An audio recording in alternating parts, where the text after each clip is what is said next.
오늘 이제 목사님은 소개하신 대로 가정 미리 맛보는 천국이라는 제목으로 제가 말씀과 또 제가 경험한 것들을 나누려고 하거든요.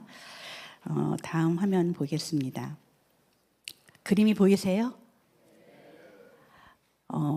여러분들은 만약에 여러분들에게 천국을 그리라 그러면 여러분들은 뭘 그리실 것 같아요?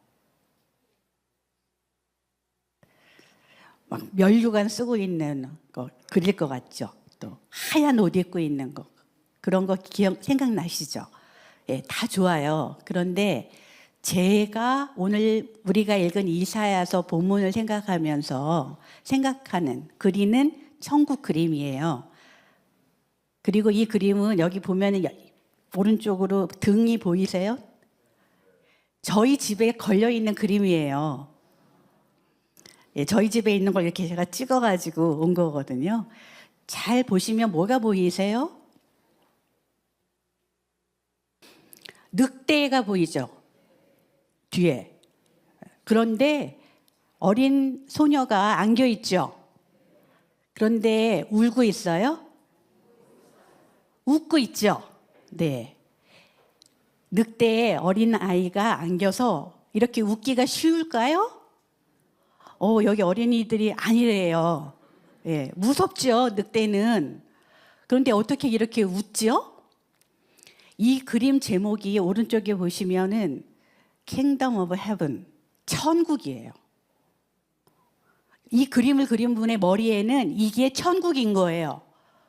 그리고 이 그림이 오늘 우리가 읽은 이사야 본문을 잘 얘기해 주죠. 이리와 어린 양이 함께 먹을 것이며 사자와 소처럼 짚을 먹을 것이며 뱀은 흙을 양식으로 삼을 것이니 나의 성산에는 해함도 없고 상함도 없으리라. 여호와께서 말씀하시니라.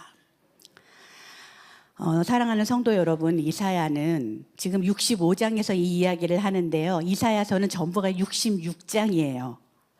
앞에는 여러 민족에 대한 심판 이야기가 무섭게 오래 나와요. 그리고 중간에 히스기야 왕 이야기가 나와요. 아수르를 쳐부순 히스기야 왕 이야기가 나와요. 그 다음에 그 뒤부터 이야기의 톤이 바뀌어요. 어떻게 바뀌냐면 회복으로요. 심판에서 회복으로 이야기의 분위기가 바뀌면서 여기에서 그 유명한 이야기가 나오죠. 내가 너의 질고를 지고 간다. 예수 그리스도에 대한 예언이 나오고 그 다음 뒤에 하늘나라. 우리 오늘의 주제잖아요. 천국.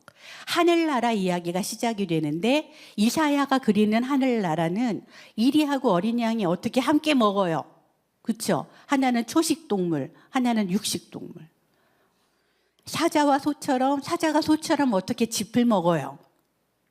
육식동물, 그 무서운 사자가 이렇게 다니면서 짚을 먹겠어요. 뱀이 흙을 양식으로 어떻게 삼겠어요? 무슨 말씀이냐 하면 오늘 우리 청년들이 찬양을 하는데 제가 사실 눈물을 참느라고 굉장히 힘들었어요. 왜냐하면 이렇게 아름다운 청년들이 신일교회에 우리 한국에 이렇게 남아있다니. 여러분들은 정말 복이 터지셨어요. 또 이런 청년들을 훌륭히 키워내신 저희 어머님, 아버님 세대 제가 정말 존경합니다. 여러분들의 자녀들이잖아요. 근데 이 청년들이 이렇게 고백하잖아요. 나는 많은 재물보다 복음을 택할 것이다. 많은 재물보다 나는 복음을 택할 것이다. 요즘 청년들이 결혼 못하고 아이 못 낳는 거 전 너무 이해하거든요. 왜냐하면요, 우리 부모 세대는 나라 전체가 일어나는 때였기 때문에 그냥 눈 딱 감고 결혼하면 어떻게 살다 보면 집을 마련해요. 그런데 우리 청년들은 아무리 계산기를 두들려보고 열심히 살려고 하더라도 이게 내가 집을 마련할 수 있을까? 이것 때문에 사실 결혼하는 거 어렵거든요. 그런데 많은 재물을 포기하시겠어요? 여러분 많은 재물을 포기하는데 어떻게 결혼하고 아이 낳고 가정 꾸리고 일하고 살 수 있어요? 무서운 거예요. 우리는 세상의 가치를 좇지 않는 게 굉장히 무서운 일이에요. 심장이 쫄리는 일이에요. 그런데 그럼에도 불구하고 하나님의 다스림, 하나님의 임재, 하나님의 보호하심이 있으면 거기가 천국이다 이런 말이거든요. 예.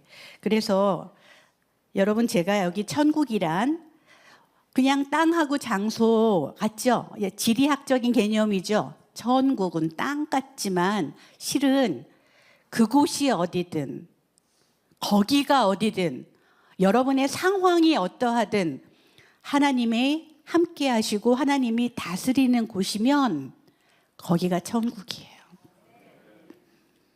내가 일하는 직장이 지옥 같잖아요. 가끔은 우리 집도 지옥 같을 때 있잖아요. 그렇죠? 내 상황이 지옥 같을 때 있잖아요.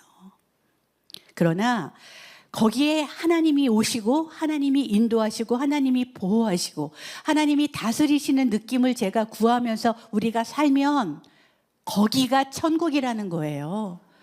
어떻게 독사굴에 손을 넣고 장난을 쳐도 물지 않을 거라는 확신이 있겠어요? 하나님이 계시니까요. 하나님이 공급하실 거니까요. 하나님이 함께 가실 거니까요. 그런데 우리가 왜 이 천국을 못 누릴 것 같으세요? 그 천국을 내가 만들려고 그래서 그래요. 그 천국을 내 힘으로 하려고 그래서 그래요.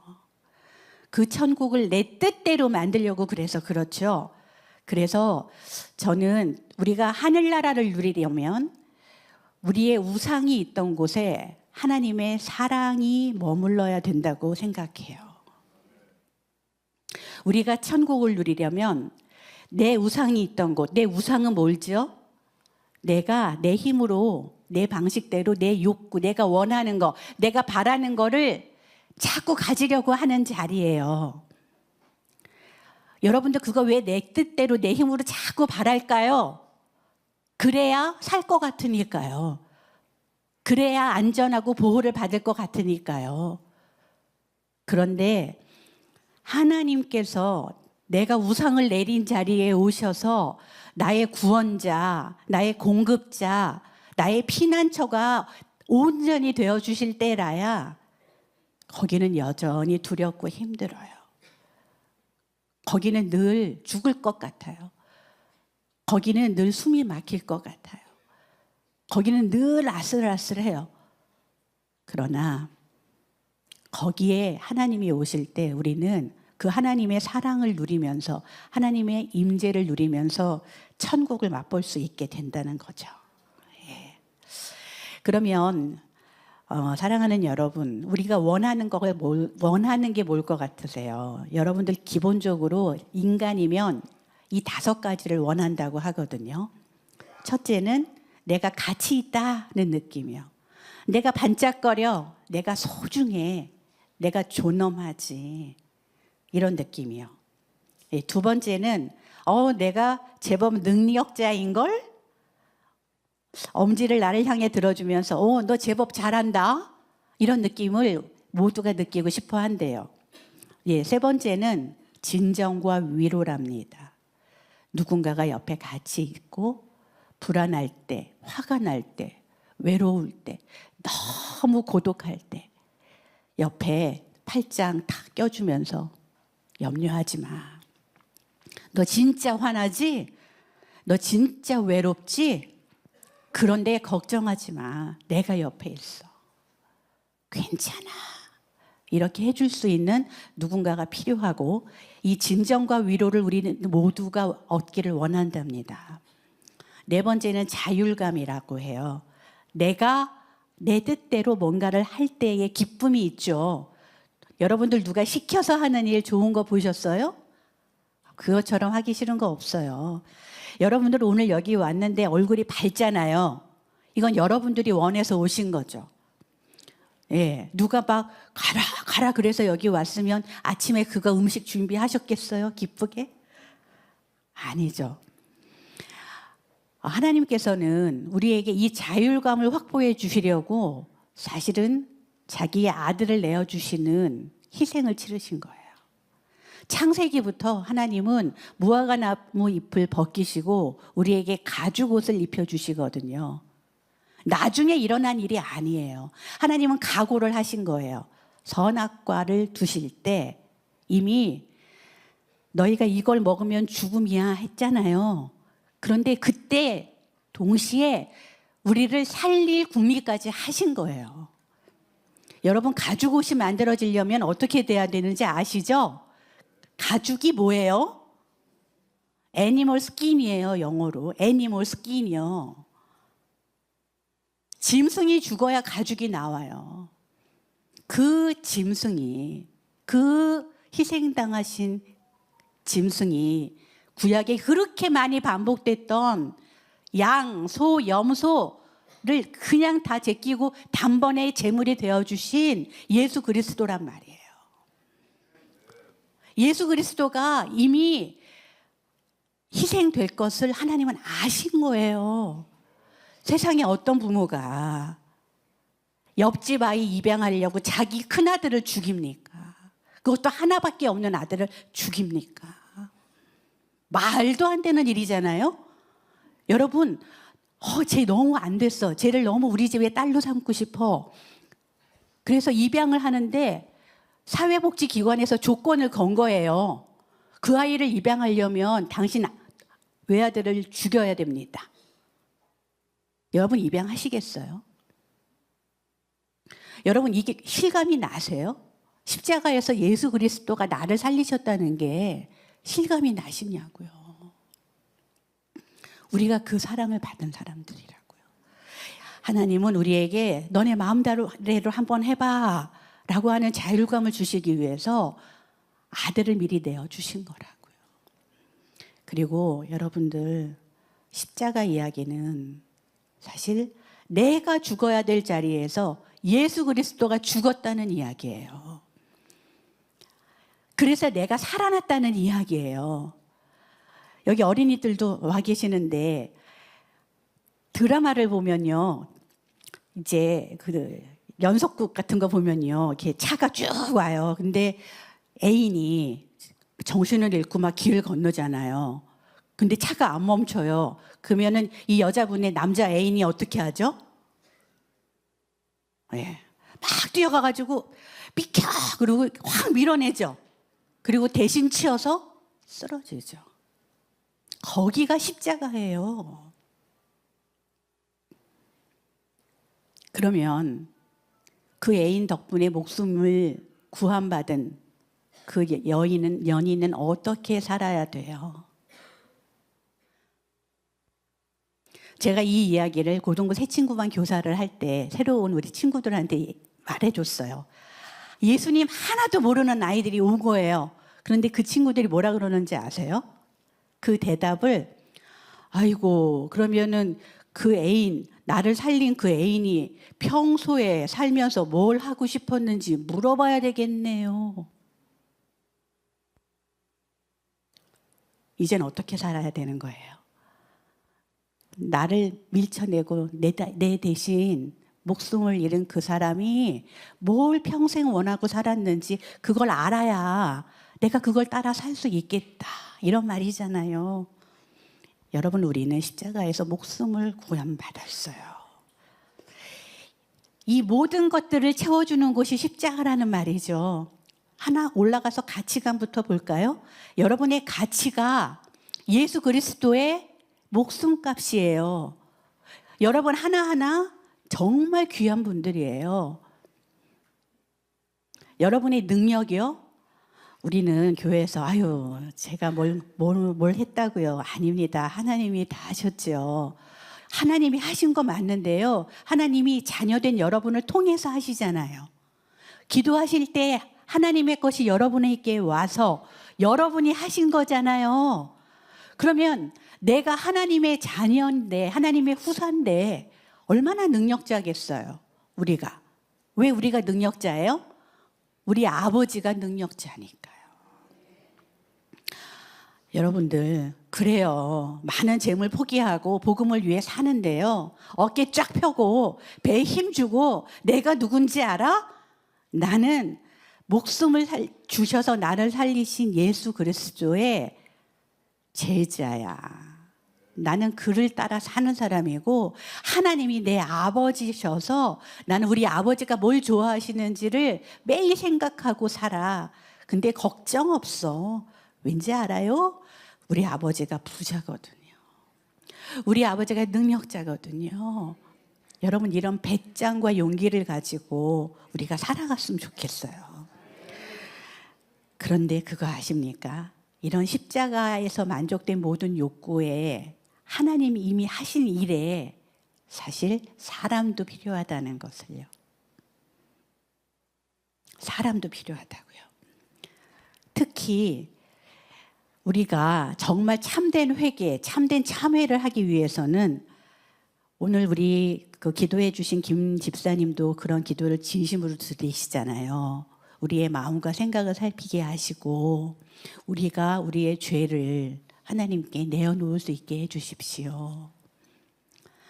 사랑하는 여러분, 결국 내 우상을 세운 곳, 내 우상이 선 곳, 거기에 우리의 뭐가 있는가요?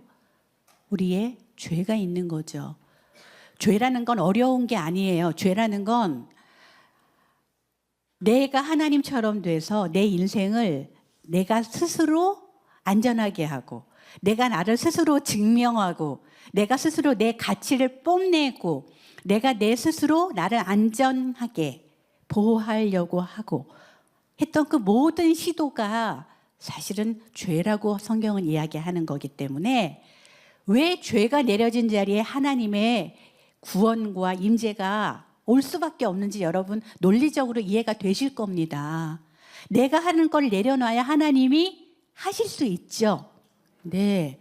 그리고 왜 우리가 죄를 용서받으면 자유와 평안이 있는지 이제 이해가 되실 거예요. 왜 그래요? 내가 안 해도 되니까요. 그동안은 내가 있잖아요. 내가. 그런데 이제는 내가 안 해도 되니까 얼마나 짐을 벗었어요. 그런데 여러분 이 우상이 만들어지는 곳은 우리의 고향집이에요. 사람들은 잘 인식하지 못해요. 저는 지금까지 30년 넘게 사람들을 만났어요. 그리스도인도 많이 만났어요. 그런데 그분들이 사실 왜 우상을 못 내리느냐 하면 본인의 우상이 어떻게 만들어졌고 그것을 어떻게 내리는지를 잘 모르시는 것 같았어요. 여러분들 우리의 우상은 우리 고향집으로 돌아가 봐야 찾아집니다. 그래서 여러분들이 잘하신 원래 가정이 있죠. 나의 살던 고향은 그 동요 속에 나오는 여러분의 고향. 거기로 한번 같이 저랑 여행을 떠나보세요. 여러분의 어머니와 아버지는 어떤 분이셨어요? 사이 좋으셨어요? 맨날 다투셨어요? 아버지는 능력자였어요? 아니면 너무 무능하셨어요? 어머니는 다정하고 따뜻하셨어요? 아니면 한 번도 나를 향해 칭찬 안 하고 웃지도 않으셨어요? 매일 비난만 하셨어요? 두 번째, 여러분들이 자라면서 많이 듣던 이야기는 뭐예요? 와, 너는 법 없이도 살겠다. 넌 진짜 착하다. 너는 진짜 우리 집의 기둥이다. 너가 없으면 우리 집은 안 된다. 들을 때는 살짝 좋아요. 그런데 계속 들으면 어떻게 돼요? 너무 부담돼요. 막 어깨가 빠질 것 같아요. 나 그냥 착한 사람 안 하고 싶어요. 나 여기 대들보 안 하고 싶어요. 그런 마음 들 때 있지 않으셨어요?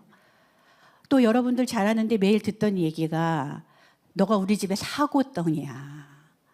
너만 없으면 집안이 편안해. 혹시 그런 얘기 들으셨어요? 그럼 나도 모르게 나를 보는 눈이 아유, 나는 사고뭉치지. 이렇게 된다고요.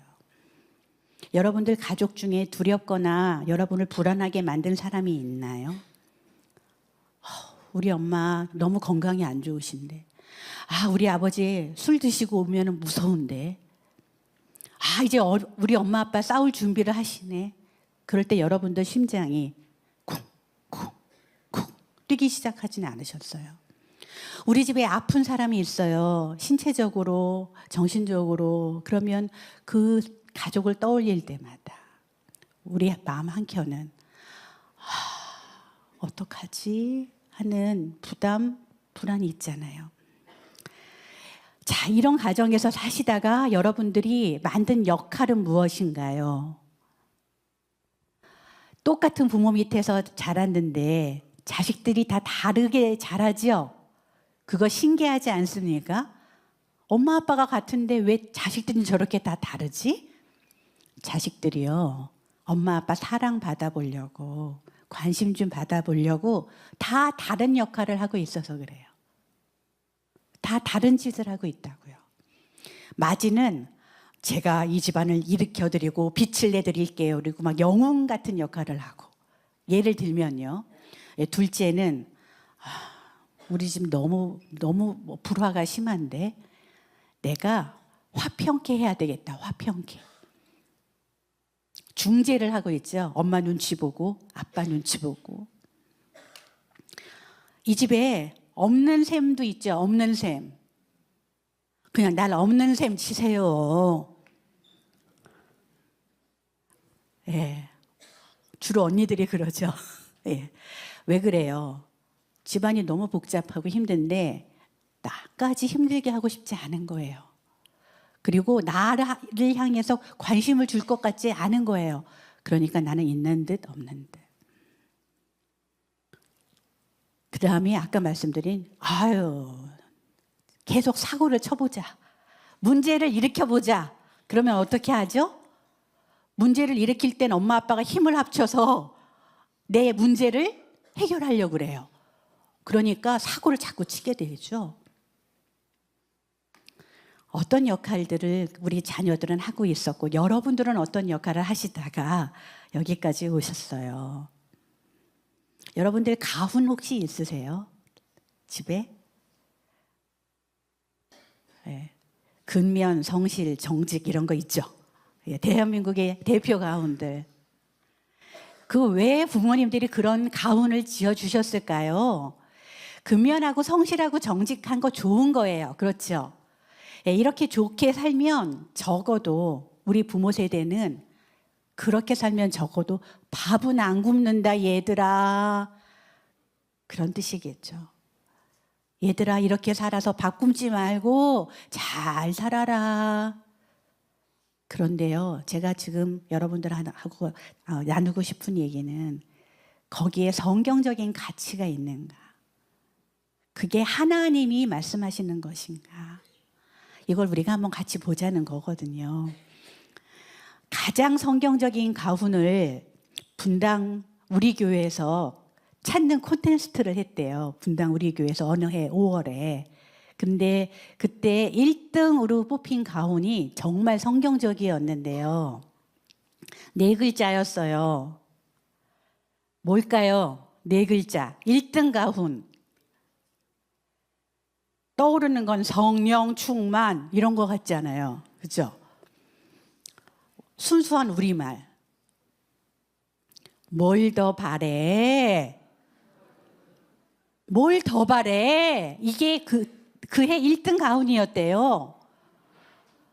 이게 무슨 말이에요? 십자가에서 예수 그리스도로 하나님께서 우리의 모든 욕구, 원하는 것 다 채우셨는데 뭘 더 바라고 살아? 채워진 걸로 살아요. 이런 뜻이란 거죠. 얼마나 성경적이에요. 집에 들어가면은 여기 뭘 더 바래? 이렇게 써 있는 거예요. 얼마나 기분이 좋겠어요. 난 다 가졌어. 뭘 더 바래? 여러분, 우리가 나를 더 가치 있고 내가 나를 더 안전하게 지키려고 했던 모든 시도, 인생에 어디에서요? 엄마 아빠랑 고향집에 살면서, 지금 여러분들이 사는 자리에서 내가 하던 모든 시도가 내가 세우는 우상이에요. 그리고 내 자녀의 우상도 나와 사는 가정에서 만들어진다는 거죠. 그래서 무서운 거죠. 예. 그래서 여러분들, 제가 이제 여러분들하고 말씀드렸죠. 하나님도 필요하지만 사람도 필요하다. 우리 오늘 젊은 부모님들도 많이 오시고 청년들도 오시고, 그래서 우리가 아이들의 이 5가지 욕구를 채워주려면 해야 할 것 12가지, 하지 않아야 될 것 12가지가 있거든요. 예, 이거 책에서 제가 고른 게 아니고요.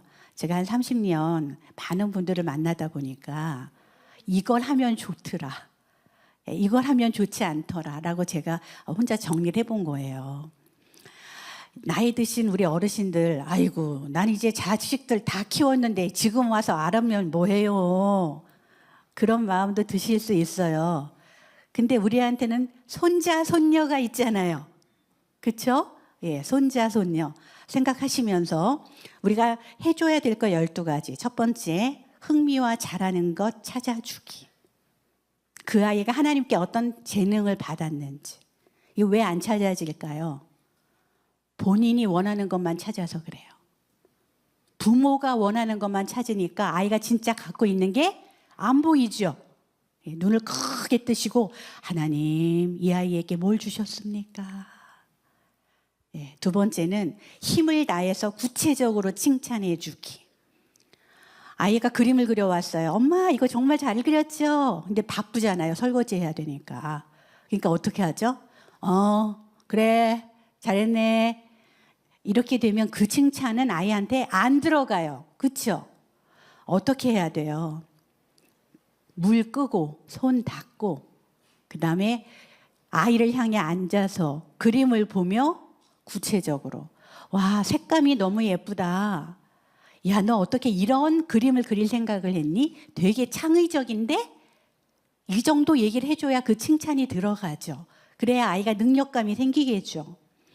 세 번째는 적절히 친구 관계도 챙겨주기. 여러분들, 여러분 자녀들의 절친 이름 2개, 3개 정도는 알고 계셔야 돼요. 우리 아이의 절친은 누구. 저는 지금 한 6명씩 알고 있거든요. 첫째, 둘째. 그거는 내 아이의 친구 관계에 어머니, 아버지가 관심이 있다는 거거든요. 또 걔네들하고 어떻게 지내는지 눈여겨보셔야 돼요. 4번째는 자율성과 주도성을 확보해 주기. 5번째는 학교에서 돌아오면 대화하며 같이 있어주기. 엄마 오늘 학교에서 선생님이 나한테 칭찬했어요. 이 얘기 들어줘야 되죠. 얼마나 말하고 싶었겠어요. 쫑알쫑알. 엄마 오늘 짝꿍이 내 필통 훔쳐갔다? 화나죠 그러면. 근데 화났다는 얘기를 하고 싶은데 문 열고 들어갔더니 아무도 없어. 그런데 우리는 지금 맞벌이를 안 하면 살 수가 없게 됐잖아요. 어쩔 수 없죠. 그러면 어떻게 하면 좋을까요? 토크 타임을 하루에 15분이라도 만들면 되죠. 아이들이 나 이거 필통 훔쳐간 얘기 해야 되는데 오늘도 못하고 내일도 못하고 모레도 못하고 이렇게 되면 안 되죠. 그래서 조금만 참어. 저녁 먹고 8시 반 우리 패밀리 타임, 토크 타임이 되면 내가 그때 엄마한테 말해야지. 조금 기다렸다가 여러분들한테 말할 수 있어야 되는 거죠. 학교에서 돌아오면 대화하며 같이 있어주기. 6번째, 밥, 병원, 옷을 챙겨주기. 제가 만난 분들이 많이 울던 장면이에요. 초등학교 때 너무 아픈데 배 움켜잡고 버스 타고 혼자 병원 갔어요.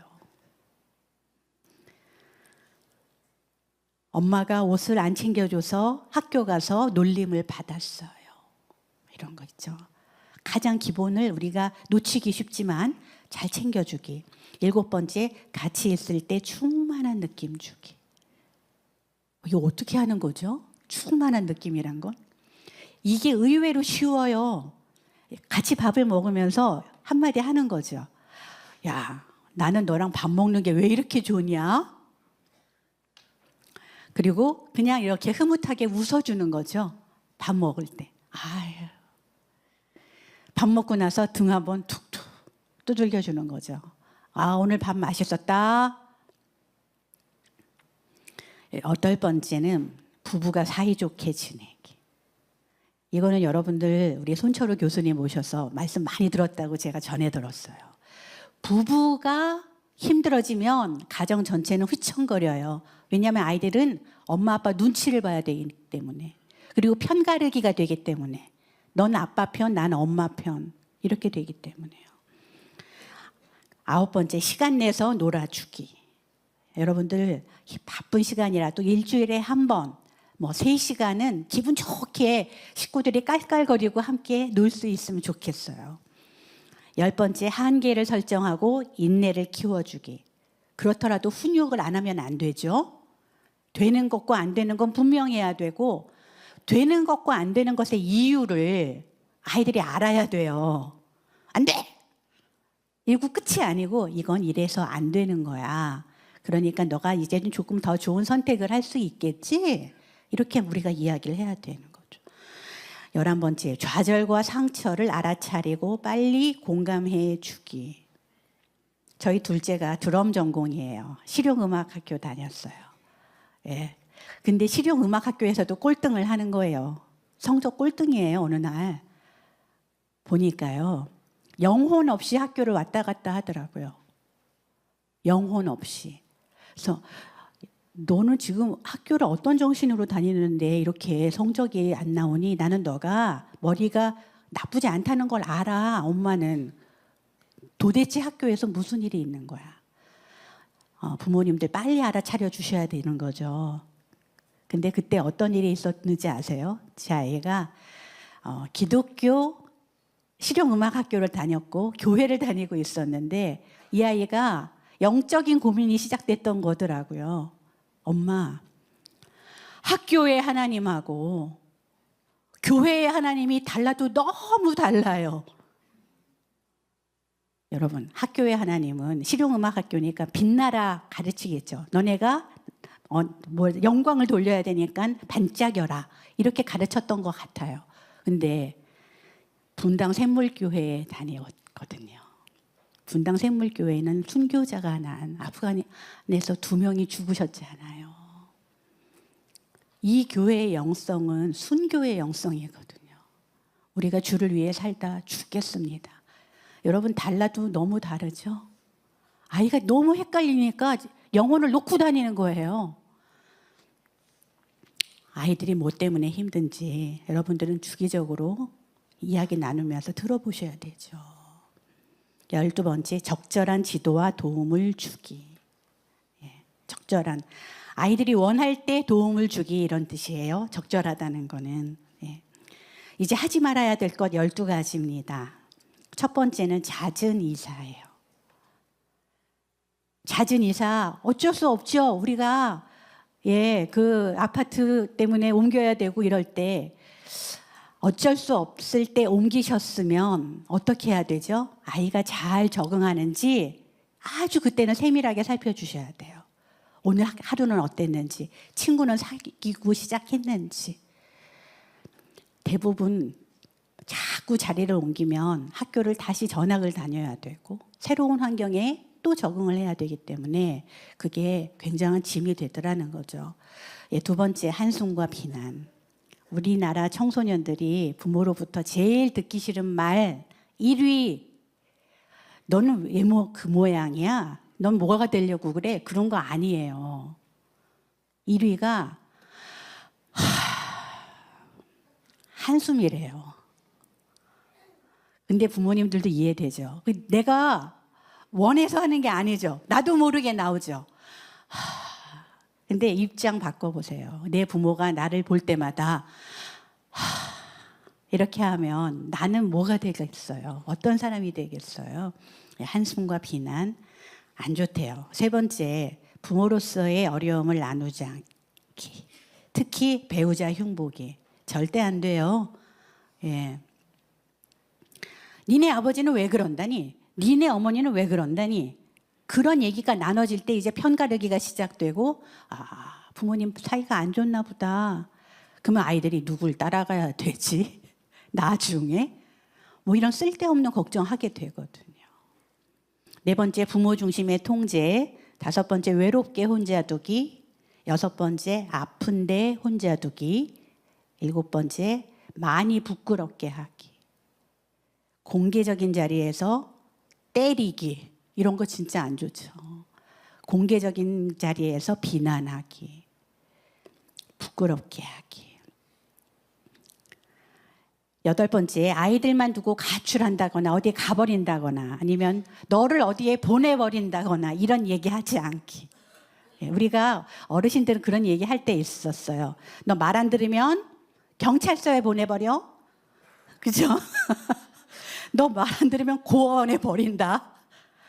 어린아이들은 그게 진짜인 줄 알잖아요. 어디 보낸다, 나는 나갈 거야, 이런 이야기는 정말 하면 안 좋은 거죠. 9번째, 자신의 한풀이 대상을 삼지 않기.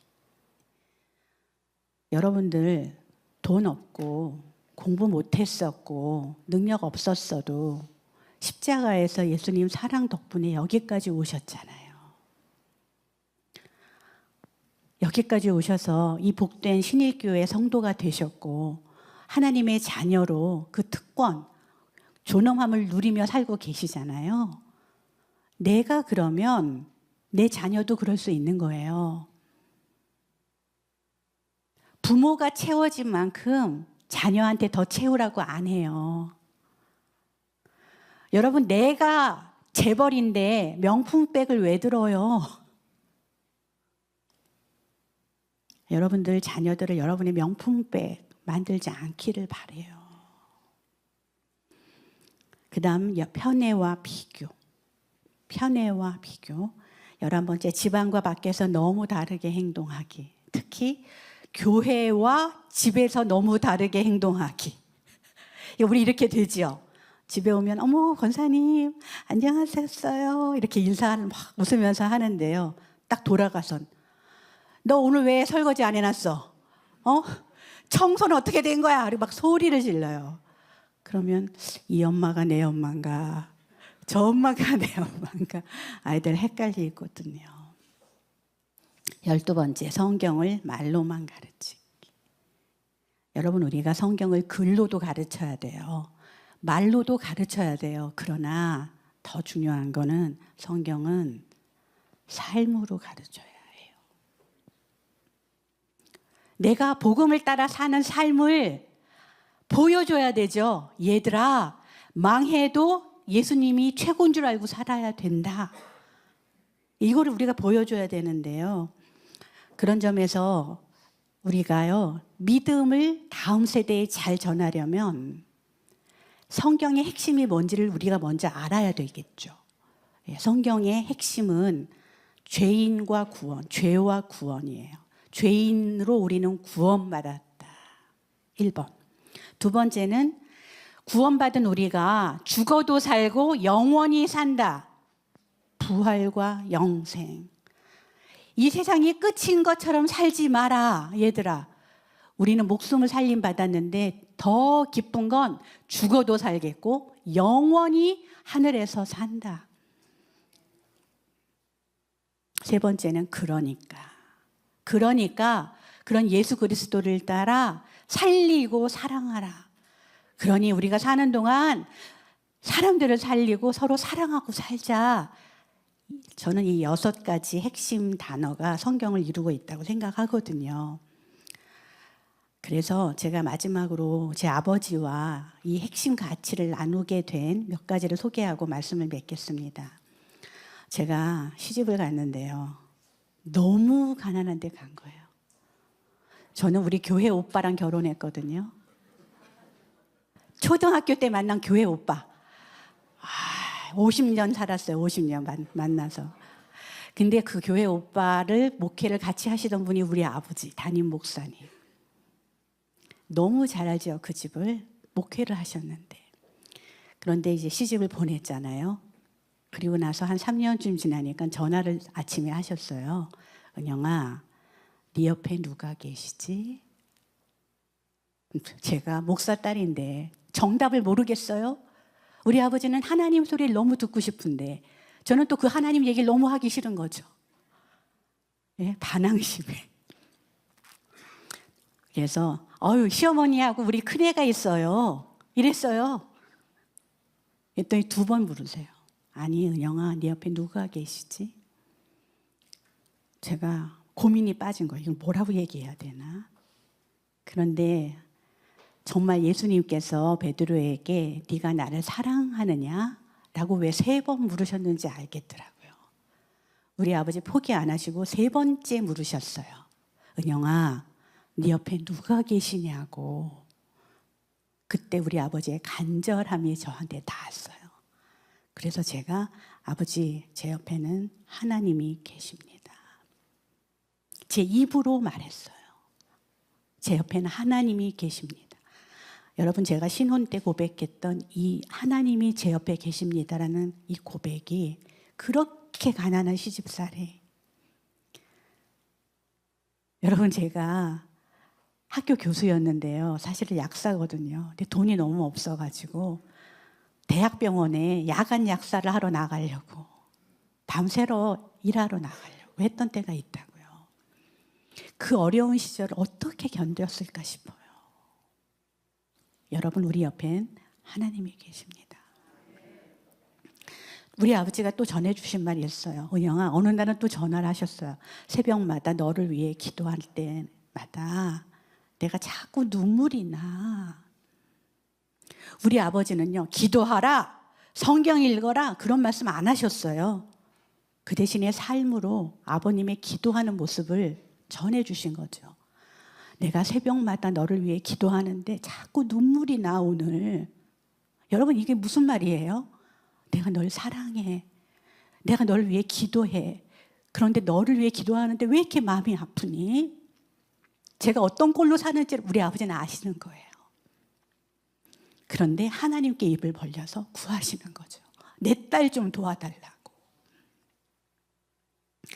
두 번째는 우리 아버지가 막내만 유학을 보내셨어요. 없는 살림에. 그런데 저한테 어느 날 은영아, 너무 미안해. 아버지 능력이 이것밖에 안 돼서 미안해. 너도 유학을 보내주면 얼마나 좋겠니? 근데 이게 아버지의 한계야. 성도 여러분, 우리가 이런 우리 한계의 고백을 자녀들한테 할 때 이게 우리가 하나님이 아니고 인간이라는 뜻이잖아요. 그때 자녀들은 감사하다. 우리 아버지가 자신의 한계에 대해서 얘기해 주셔서 감사하다고 느껴요. 세 번째는 아버님이 5년 동안 침대에 그냥 누워만 계셨어요. 파킨슨병으로. 마지막 돌아가실 때 제가 여러분 24시간 침대에 누워서 천장만 보고 계시는 거예요. 마음이 얼마나 찢어지겠어요. 제가 이 긴 시간 도대체 무슨 생각을 하실까가 얼마나 궁금했을까요? 하루는 용기를 내서 물었더니 우리 아버지가 성경. 우리 아버지는 걸어다니는 성경책이었어요. 별명이.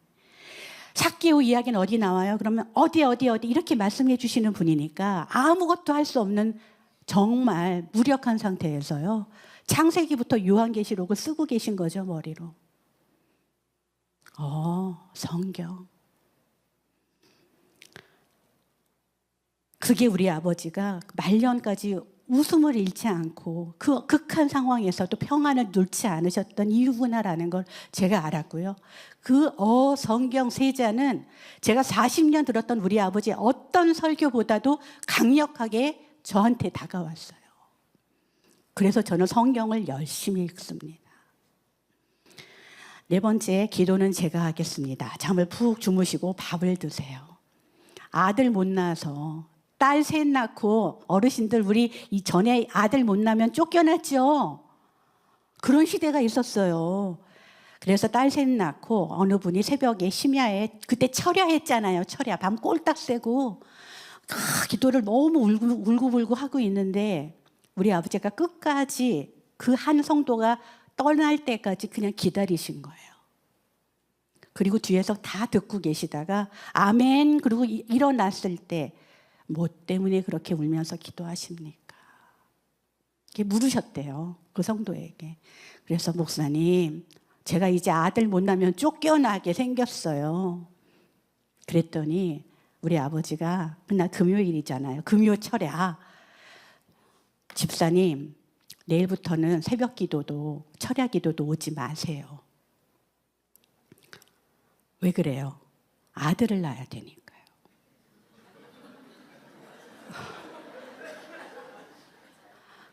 그 다음 토요일에 그 당시에 불고기 비쌌잖아요.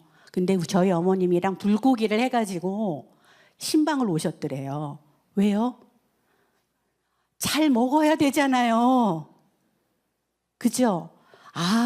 제가 그때 아버지의 삶을 통해 배우는 거예요. 성도를 사랑한다는 것, 이웃을 사랑한다는 건 기도만 하는 것이 아니다. 그 사람의 편에서 필요한 것을 해주는 것이다. 저는 그걸 늘 명심하고 살고 있어요. 마지막으로 우리 아버님 40년 목회하시고 은퇴하실 때 은퇴식에 감사 인사 나오셔서 처음으로 한 말이 이것이었어요. 저는 이 큰 교회를 이렇게 일구게 하신 하나님께 감사합니다. 여러분 저랑 같이 이렇게 목양을 해주셔서 감사합니다. 이런 말씀 하실 줄 알았거든요. 맨 앞에 가족석에 앉아서 무슨 감사를 하실까 듣고 있는데 맨 처음에 이렇게 말씀하셨어요. 하나님께서 저를 들의 풀도 산의 돌과 바위도 아닌 이 땅에 피조물로 인간으로 만들어 주셔서 내가 인간으로 이 땅에 태어나서 하나님과 평생 이렇게 소통하고 교제 나누고 살게 해주시니 감사합니다. 여러분 우리의 감사가 여기에 이르잖아요. 그러면 무서울 게 없겠죠. 못할 게 없겠죠. 더 아플 게 없겠죠. 그냥 인간인 게 감사한 거예요. 왜냐하면 하나님이 나를 피조세계에 하나님과 교통하고 하나님의 힘을 얻어서 하나님과 함께 동역할 수 있는 그런 인간으로 만들어 주셨으니까요. 여러분 정리하겠습니다. 오늘 천국을 맛보는 가정, 먼저 여러분들이 부모님으로부터 물려받은 우상을 깨달으시면 좋겠습니다. 나는 내 힘으로 무엇을 해보려고 했는가? 그리고 그 우상의 자리에서 십자가 하나님의 사랑을 경험하시길 바랍니다. 그리고 그때 거기서 참회하고 여러분의 우상을 내려놓고 하나님께 여러분이 받은 사랑을 이제는 부부, 남편, 아내, 자녀, 이웃 이렇게 나누면서 살 때 신일교회 성도 여러분 한 분 한 분을 통해 하나님의 나라가 열리고 하나님의 나라가 이 지역의 경험이 되고 하나님의 나라가 여러분 가정에 임하는 놀라운 일이 우리 이 땅에 이곳에 일어나기를 제가 주님의 이름으로 간절히 바라고 축원합니다.